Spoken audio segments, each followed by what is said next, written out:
السلام علیکم ورحمۃ اللہ وبرکاتہ۔ ناظرین، اس وقت ہم ہندوستانی قاعدے کے پیج نمبر 27 اور تختی نمبر 22 پر ہیں۔ ہم اپنا سبق شروع کر رہے ہیں، تو پڑھتے ہیں بسم اللہ الرحمن الرحیم۔ سرد، گرد، درد، زرد، مرد، خرچ، وقت، تخت، سخت، برف، گرم، نرم، شرم، مشق، فکر، شکر، غسل، سرخ۔ یہ مفردات ہیں اور ان مفردات کے اندر صرف ایک حرف متحرک ہے اور باقی کے دو حرف اس کے اندر ساکن ہیں، جن کو ہم اس انداز میں پڑھ رہے ہیں۔ سرد، گرد، درد، زرد، مرد، خرچ، وقت، تخت، سخت، برف، گرم، نرم، شرم، مشق، فکر، شکر، غسل، سرخ۔ تو یہ یہاں تک تھے مفردات۔ اب ہم آگے جملے پڑھ کر سنائیں گے، آپ اس کو غور سے سنیے اور اپنے ذہنوں کے اندر اس کو بسائیے۔ گرد سے بچو۔ گرد کہتے ہیں دھول کو، دھول مٹی کو۔ گرد سے بچو، وقت پر کام کرو، برف لے آؤ۔ آم زرد ہے، روٹی گرم ہے، بستر نرم ہے۔ فکر مت کرو، رب کا شکر ادا کرو۔ مرد آ گئے، غسل کرو، خوب مشق کرو، خرچ کم کرو۔ یہ جملے ہیں۔ گرد سے بچو، وقت پر کام کرو، برف لے آؤ۔ آم زرد ہے، روٹی گرم ہے، بستر نرم ہے۔ فکر مت کرو، رب کا شکر ادا کرو۔ مرد آ گئے، غسل کرو، خوب مشق کرو، خرچ کم کرو۔ تو یہ یہاں تک تھے ان کے جملے، سینٹنس۔ میں نے آپ کو یہ پڑھ کر سنا دیے ہیں۔ امید کرتا ہوں کہ آپ کی یہ سمجھ میں آ رہے ہوں گے، تو آپ ان کو بہت اچھے سے یاد کر لیجئے، پڑھیے۔ آگے یہاں پر چند مفردات لکھے گئے ہیں۔ یہ وہ مفردات ہیں کہ جب ہم ان کو لکھتے ہیں اور ایک حرف کو دوسرے حرف کے ساتھ ملا کر کے لکھنے کی کوشش کرتے ہیں، تو اس وقت ان کی جو شکلیں ہیں وہ شکلیں کافی چینج ہو جایا کرتی ہے، تبدیل ہو جایا کرتی ہے۔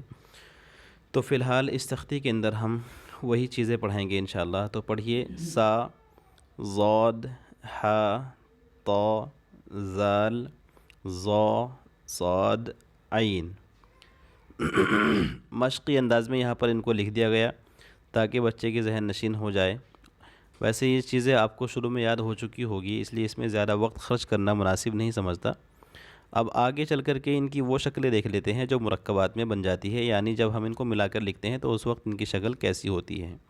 تو یہ ہا ہے، اور ہا کو جب ہم کسی لفظ کے ساتھ ملا کر لکھتے ہیں تو اس کی شکل یہ ہوتی ہے۔ صاد کی شکل یہ ہو جاتی ہے، ضاد کی شکل یہ، اور دال کی خاص طور سے دال کی شکل پر ہمیں نظر رکھنے کی ضرورت ہے۔ وجہ اس کی یہ ہے کہ جب ہم لفظ دال کو کسی حرف کے ساتھ ملا کر لکھتے ہیں تو دال بالکل را کی شکل میں چینج ہو جاتا ہے، تو پڑھنے والا بندہ اس کو را سمجھ کر کے را ہی پڑھتا ہے، حالانکہ وہ دال ہوتی ہے۔ ایسے ہی ڈال، یہ ڈال کی شیپ یہاں پر گول ہے، لیکن آپ جب دیکھیں گے کہ یہ مرکبات میں ملا ہوا آیا ہے تو اس کی شکل اڑا کی طرح ہو جاتی ہے۔ اور یہ ہے زال، اور زال کی شکل زا کی طرح ہو جاتی ہے۔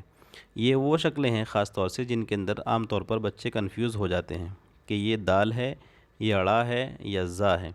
حالانکہ یہ دال یا ڈال یا زال جب کسی حرف کے ساتھ مل کر کے آتے ہیں تو ان کی شکلیں اس طرح سے را کی شکل میں یا زا کی شکل میں یا اڑا کی شکل میں چینج ہو جاتی ہیں۔ آگے یہ بھی مفردات ہیں، قوف۔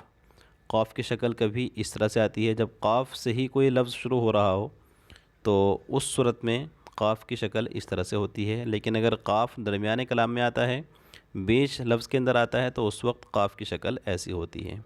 یہ فا ہے، فا کی شکل جب شروعات میں اگر ہم لفظ فا کو لکھ رہے ہیں کسی لفظ کے اندر، تو اس وقت اس کی شکل ایسی ہوتی ہے، اور اگر آخر میں لکھا جاتا ہے فا تو اس کی شکل یہ ہوتی ہے، اور اگر درمیان میں لکھتے ہیں تو فا کی شکل یہ ہوتی ہے۔ ایسے ہی عین، عین کی شکل شروعات کلام یعنی ابتدائی کلام کے اندر سیم اس طرح سے ہوتی ہے، اور درمیانی کلام میں اس طرح سے ہوتی ہے، اور آخری کلام میں اس طرح سے ہوتی ہے۔ یعنی اگر کسی لفظ کے شروعات میں عین آیا تو وہ ایسے ہوگا، درمیان میں بیچ میں آیا تو ایسے ہوگا عین، اور اگر آخر میں آتا ہے تو عین ایسے ہوگا۔ غین کی بھی سیم یہی کنڈیشن ہے، اور یہ ہے سا۔ تو سا کی شروعات میں بھی آپ دیکھیں کہ سا کبھی اس طرح سے آتا ہے، کبھی اس طرح سے، کبھی اس طرح سے، کبھی اس طرح، اور کبھی اس طرح۔ تو یہ ساری شکلیں آپ کے سامنے پیش کر دی گئی۔ اب ان کو ذہن نشین کرانے کے لیے یہاں پر الگ سے لکھ دیا گیا تاکہ کسی طرح کی چیٹنگ نہ ہو پائے۔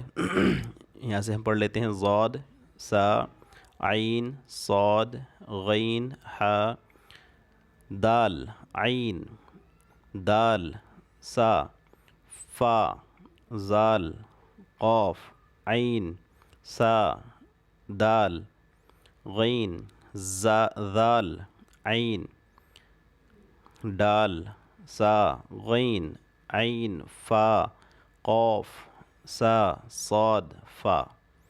تو یہ کچھ شکلیں تھیں۔ اسی طرح سے یہاں پر یہ کچھ مشق کرائی گئی ہے، ہا زبر ہا، ہا زیر ہی، ہا پیش ہو، زال زبر زا، زال زیر زی، زال پیش زو۔